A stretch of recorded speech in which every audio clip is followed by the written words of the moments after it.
And at my very height, my focus, my obsession was with harming Israel and America. Let me just point out, I'm not an extremist anymore. Before everybody, we have a mass exodus. Look, why is that significant? What has that got to do with the Iran deal? My extremism, when it was at its height, 3 years. 3 years I was exposed to the most radical and extreme propaganda. And within those 3 years, I was determined. After those 3 years of being obsessed with this radical Islamism, I knew that I wanted to commit an act of terrorism. I wanted to harm innocent Americans and innocent Israelis. Just 3 years. And I was born in Britain. I lived my whole life in Britain. But 3 years of incitement of this propaganda made me so angry that that's what I wanted to do.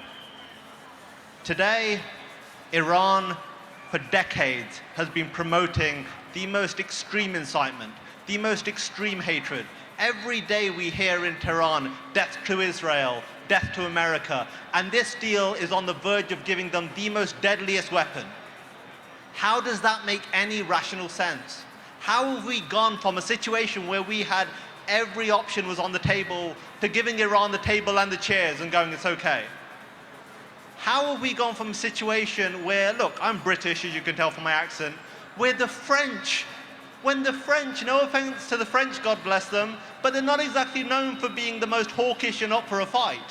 When the French are going, we've got reservations about this, hold on, America. How have we got to that point? Microphone closer. Okay, sorry. So how have we got to that point? This is a bad deal. You've heard that over and over again. The sad thing is today, we have people who are telling us the alternative to this deal is war. That is not the truth. The truth is the alternative to this deal is a good deal. Calling this deal a deal in itself is insane. A deal which allows the biggest state sponsor of terrorism to gain nuclear weapons. Under our watch, with our blessing, with us securing their nuclear facilities. How does that make any sense? What sort of upside down world are we living in today? So I'm going to ask you this one favor. As a Brit, as somebody from Britain, who is very fond of America, very fond of the state of Israel, very fond of democracy and freedom everywhere, when the Ayatollahs in Iran, when they chant death to America, they don't distinguish between Republicans and Democrats. They don't distinguish between conservatives and liberals. They say death to America. This is a bipartisan issue. This is an issue for all Americans. This is an issue for the whole world.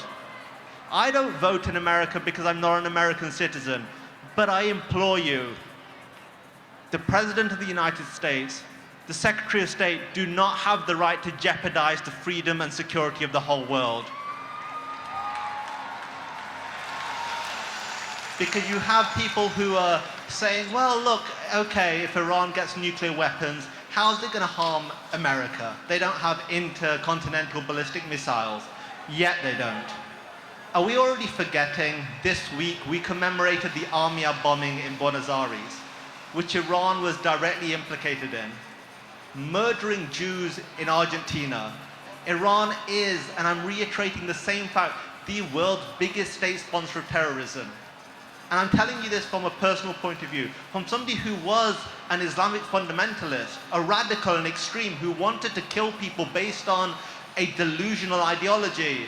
When they tell you they want to kill you, they mean it. You have a responsibility.